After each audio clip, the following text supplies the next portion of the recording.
कामरान मेरे मामू का लड़का है और अपने तई अजीबो गरीब खासियतों का मालिक है। उसकी उम्र 30 साल है, जिसमें से उसने 50 साल इल्म सीखने में लगाए हैं। उसके बकौल वो काला इल्म भी सीखने ही वाला था, लेकिन एक पेपर में सप्ली आ गई।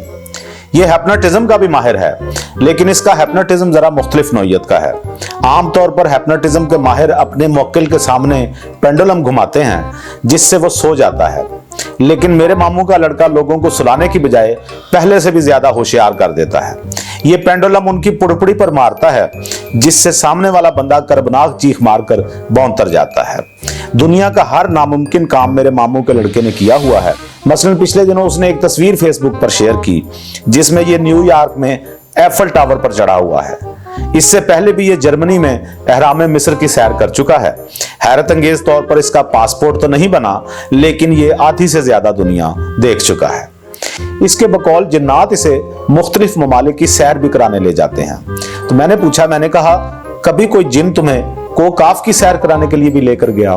तो कहने लगा हाँ, एक दफा मैंने एक जिन से फरमाइश की थी कि मुझे कोकाफ की सैर कराओ, लेकिन जिन कहने लगा कि मेरे आका, मुझे चूंकि कोकाफ से निकाला जा चुका है, लिहाजा मेरे पासपोर्ट पर तहरीर है कि इस जिन का पासपोर्ट कोकाफ के अलावा हर मुल्क के लिए कारआमद है। मैंने हैरत से पूछा तुम्हारे जिन का पासपोर्ट भी है? इत्मीनान से बोला हाँ, लेकिन एक्सपायर्ड हो चुका है। मेरे मामू के लड़के ने मैट्रिक में 50,000 नंबर हासिल किए थे। दलील ये देता है कि एक पर्चे में 5 नंबर थे और बाकियों में 0, तो ये 50,000 ही बने। इसके मुताबिक ये 3-4 दफा वफात भी पा चुका है। तफसील इस बकवास की ये बताता है कि रात को सोया तो सुबह फौत हो चुका था। इस दौरान एक बुजुर्ग इसके पास आए और कहने लगे, ओए कामी उठ जा। ताहम तस्दीक से पता चला कि जिस दिन का ये वाकया है, उस दिन उसके दादा जान इसे उठाने आए थे और उन्होंने कामी की बजाय इसी वजन पर एक और नाकाबिले अशात लफ्ज बोला था। कामरान से मैं जब भी मिलता हूं, मुझ पर हैरतों के नए दर वाह होते हैं। मसलन पिछले दिनों उसने बताया कि उसने बदरूहों को बुलाने का इल्म सीख लिया है। मैंने इश्तियाक जाहिर किया तो कहने लगा, मैंने ऐसा परफ्यूम तैयार किया है जो बदरूहों को बहुत पसंद है, लिहाजा जो ही मैं अमल के दौरान वो परफ्यूम खुद पर छिड़कता हूं, बदरूहें दीवानावार दौड़ती हुई मेरी तरफ आती हैं। मैंने जल्दी से पूछा, परफ्यूम का नाम क्या रखा है? इत्मीनान से बोला, बदरू अफजा। कामरान दुनिया का वो वाहिद शख्स है जो बरमूदा ट्राइएंगल के अंदर का भी विजिट कर चुका है। मैंने पूछा अंदर क्या देखा?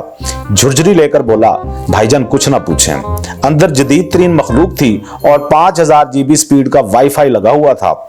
मैं गड़बड़ा गया, इतनी तेज स्पीड वाला वाईफाई तो क्या तुमने चला कर देखा था? नफी में सर हिलाकर बोला, नहीं भाईजान, वो पासवर्ड किसी को नहीं देते। पिछले दिनों इसने एक और हौलनाक दावा किया। कहने लगा, मैं मुंह से आग निकाल सकता हूं। ये सुनकर सब उछल पड़े, मजाक उड़ाया, लेकिन ये अपनी बात पर अड़ा रहा। बिलाखिर तय पाया कि अगर मौसूफ मुंह से आग ना निकाल सके तो इन्हें 1000 रुपए जुर्माना किया जाए।